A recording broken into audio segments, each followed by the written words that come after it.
What's going on, y'all? Thanks for checking in the Khaliis Take. You know what to do. Hit that like, subscribe button. Also hit that notification bell just so you can get the newest and the bonus content first. But hey, let's just go ahead and jump right in. You know, I just want to say this. This could be trouble for the NBA if this really continues, or if Kawhi continues to play the way he's playing. And you know, looking at the reports, I was looking at clutchpoints.com, and, you know, when you look at the website, you know, you can actually read it, go on there, and a couple other sites too as well. Ty Lue actually speaks on, you know, exactly how well Kawhi Leonard played in regards to the start of training camp and the workouts and everything. And as he alluded to, he said Kawhi looks really good. He looks, you know, mid-level form, mid-season form. He looks, you know, ready to go, you know, amped up, you know, mentally he's focused. And, you know, there was actually a part where I read also that, you know, him and Paul George were guarding each other in the, you know, in the workouts and in training camp and everything, and the start of practice.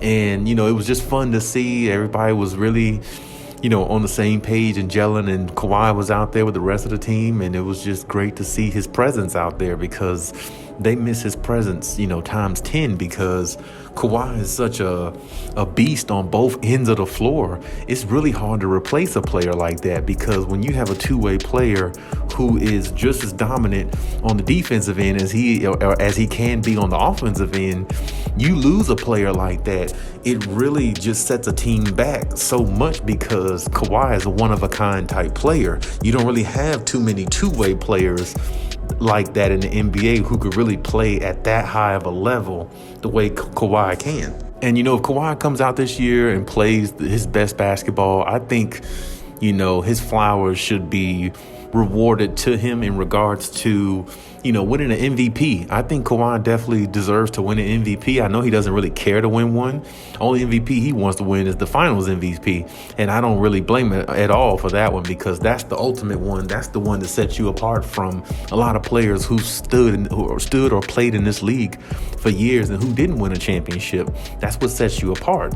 And if that's the case, then I definitely understand Kawhi Leonard's, you know, position there of wanting to always, you know, go all in for a championship and nothing else, because I always respected that. And really, it's no choice but to respect it, because that's the way he started with Popovich and the Spurs back in the day.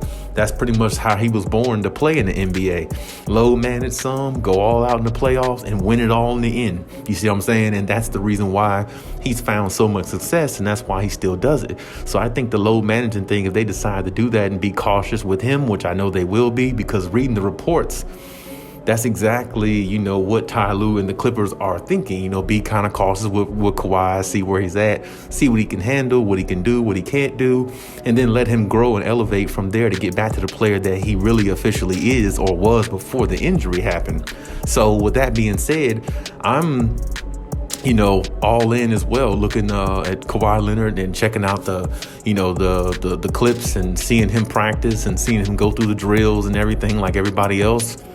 And the fact that, you know, listen to Kawhi in media day that he's feeling good, and, you know, he's out there, he's ready to be a part of the, you know, practices and training camp and everything before the season starts up. You know, that's really big for the Clippers to hear that, and for that to, you know, transpire, because they missed him a whole lot last year. And, you know, they really could have used his services, of course, because I personally think they could have won the championship this past year if they had Kawhi Leonard. Even if they didn't have Paul George in the play-in tournament, and let's say Kawhi Leonard came back last year in the play-in tournament, I think they could have went from the play-in tournament all the way to the championship. That's just how great of a player I believe Kawhi Leonard is. And more so than that, that's just how great of an effect I think he has on the court on both ends, rather than any other player that we speak about in the NBA. So to me, when we talk about the best player in the NBA and all that, I think, you know, Kawhi Leonard really has to be mentioned in that category a lot more, because look at the players that he's played against where he has had an impact on both ends of the floor.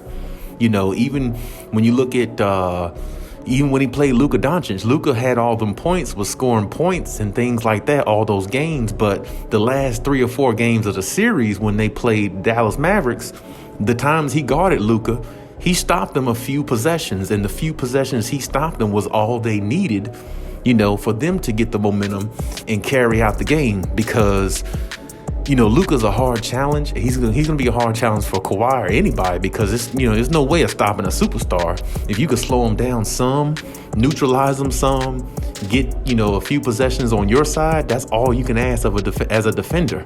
And the possessions that he stole basically from Luka, or didn't allow Luka to score the few times he did guard him, even though Luka did play very well against Kawhi and everybody on the Clippers.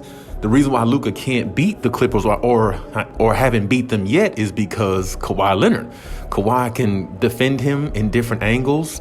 And on top of that, when Kawhi decides to switch off, they can throw PG on him, show him a different look. And, this is my point. When you have a player like Kawhi, who is as great as he is on defense, it makes everybody else's job on the team easier. So seeing him back, seeing him healthy, seeing him out there playing with the guys and having fun is all we want to hear, and it's all we want to see. And because if he's out there and if he's having fun, if he's playing, if he's showing the world or just showing his teammates that he's still is really good, and even after the injury, and he's coming out there with the mindset of not even thinking about the knee, not thinking about not injuring it or whatever, just going out there with a free mindset. That's what it takes. That's what it takes to really come back and be the player you were, or to be even better than what you were before you got injured. And I'm so glad to hear that, looking at the reports and everything. So I'm just gonna, keep watching just as you are. Hopefully he keeps ascending, going up along with the team, along with their chemistry, along with Ty Lue, coaching and everything that comes with the Clippers. I hope they really ascend a lot more, because they had the opportunity, and the opportunity is in front of them. And as I said before, this is the year for them to do something. This is the year for them to do something big, because they got the team, they got the pieces, they got the role players, they got the bench players, they got their third scorer in John Wall, and a point guard, a true point guard in him. Only thing I say is maybe add a center, another big man, and that's really all they need. But hey, that's my take on everything. Leave any comments in the comment section. Check my other videos if you haven't.